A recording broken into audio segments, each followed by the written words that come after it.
Hey team, are you scaling your brand or are you spreading it too thin? Let's break down the myth that's holding back most brands. Let's go.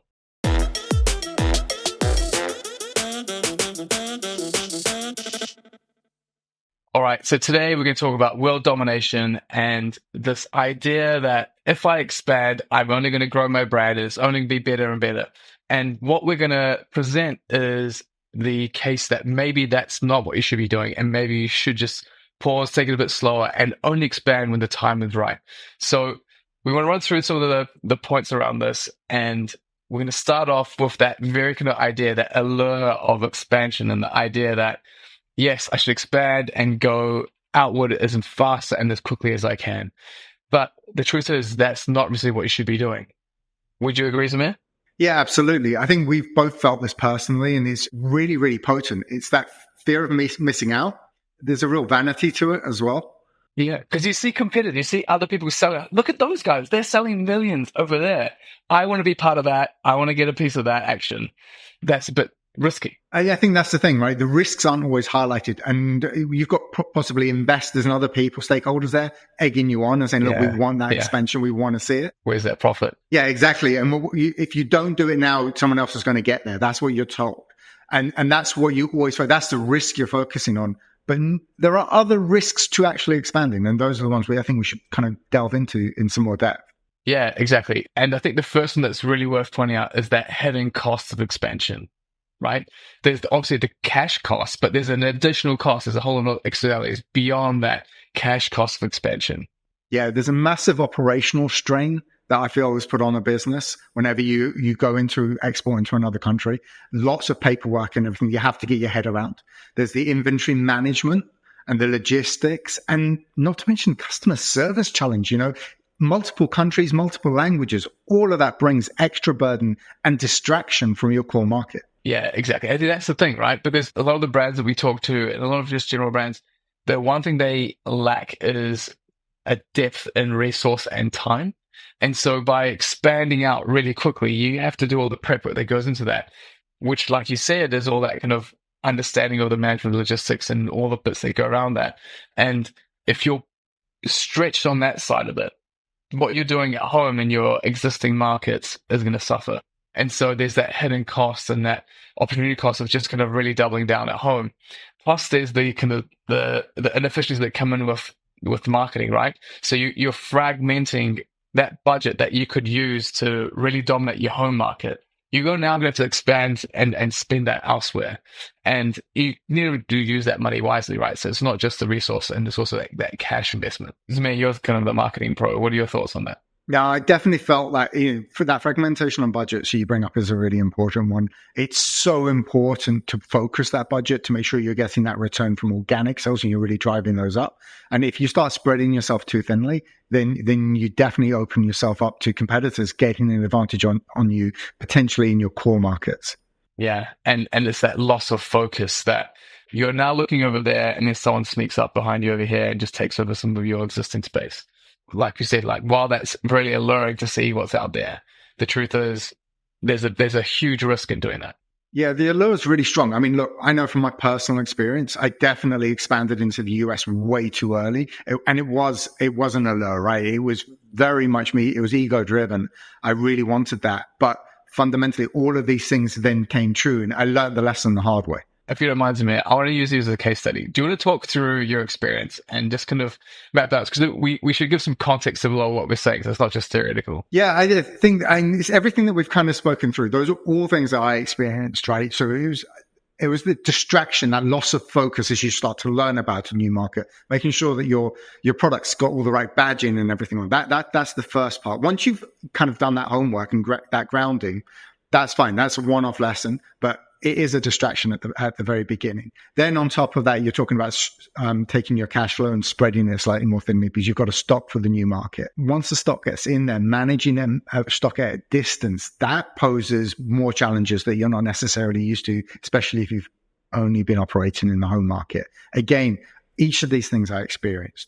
But I think it's that point that you came up with it there about the advertising, spreading your advertising budget too thinly, and also not necessarily understanding a foreign market quite as well as you think you do. So all of these things huge risks. And I suffered all of those the first time round. I was much better prepared the second time round and did a better job of it. But first time round, made all those mistakes.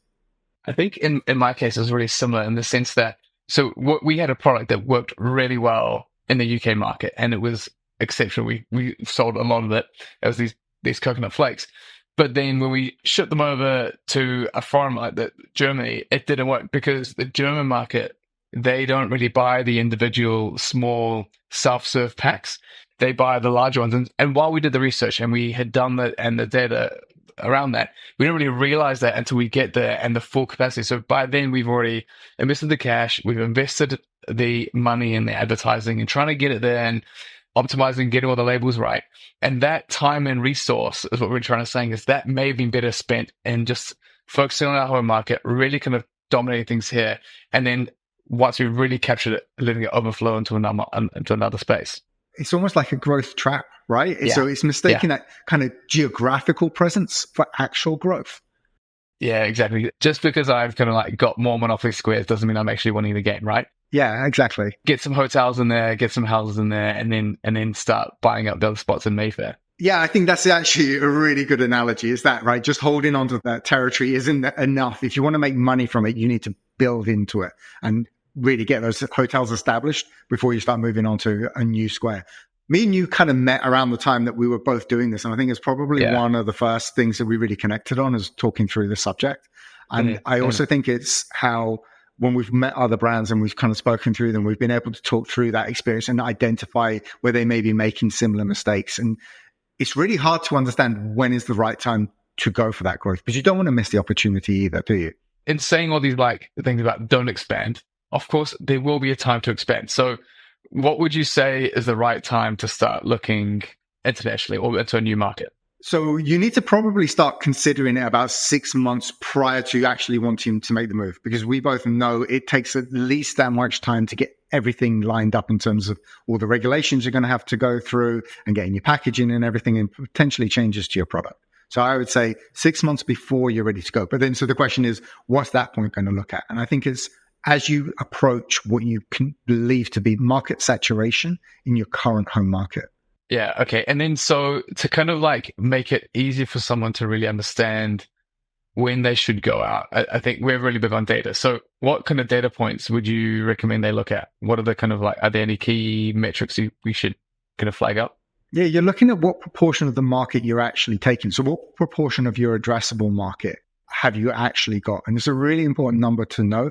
I think most brands will know what their sales are, but the question is, what proportion is that of your addressable market? And by addressable, when we use that term, it's like, okay, so the generic market for your product might be quite huge, but at your price point with your type of product, without, with your brand, what's the addressable, realistic addressable market?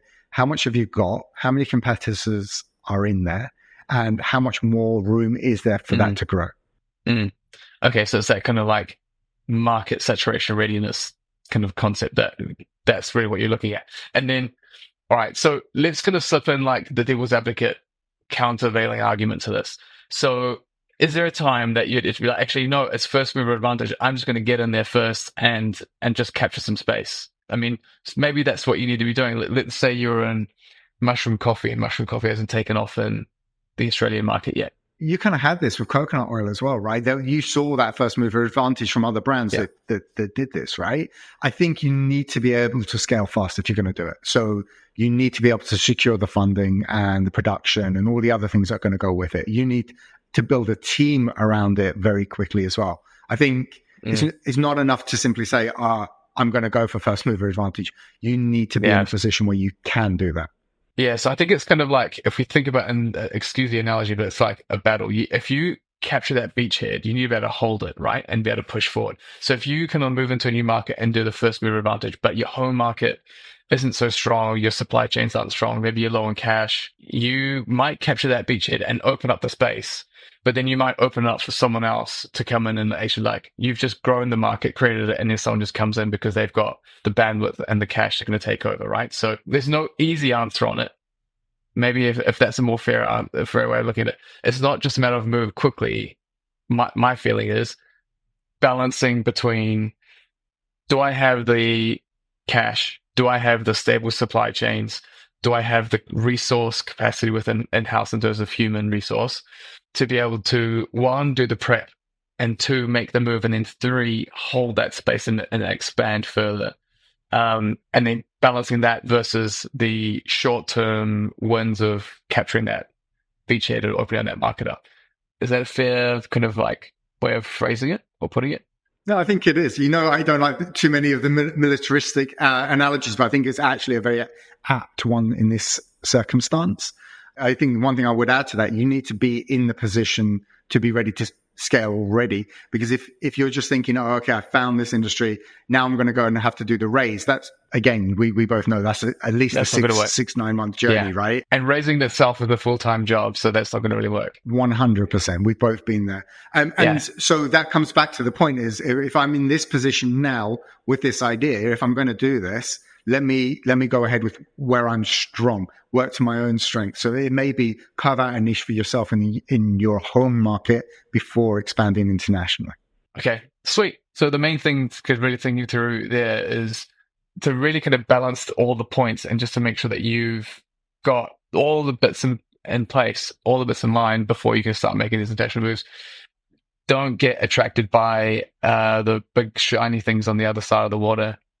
Hold on tight. Maybe take the crypto analogy and hold on. But I think what I would simply say is sometimes the smart decision is saying no, right? So sometimes it's grabbing that opportunity and saying yes. Sometimes it's saying no. It's knowing when to do which, right? Yeah, exactly. Cool. All right. So let's wrap it there. If there's anything else on this, guys, shout out. If you want any support or you want to kind of have us have a look at what might be a good option for you as well, feel free to shout out, get in touch. Via one of the channels that you're listening in on, or just our website, and maybe we can kind of like do some research for you as well. So team, before chasing the next shining marketplace, we encourage you to really consider, are you maximizing the one you're in? Best way to do this is to do an audit on your market performance. So highly recommend you do this. If you don't know how, feel free to reach out. Cool. And that's the pod. Well love. Well love. Hey team, if you've been enjoying Upside and want to keep getting that sweet, sweet value on marketplaces, please click follow, subscribe, or whatever it is you're listening on, and follow us along. It'll make our day.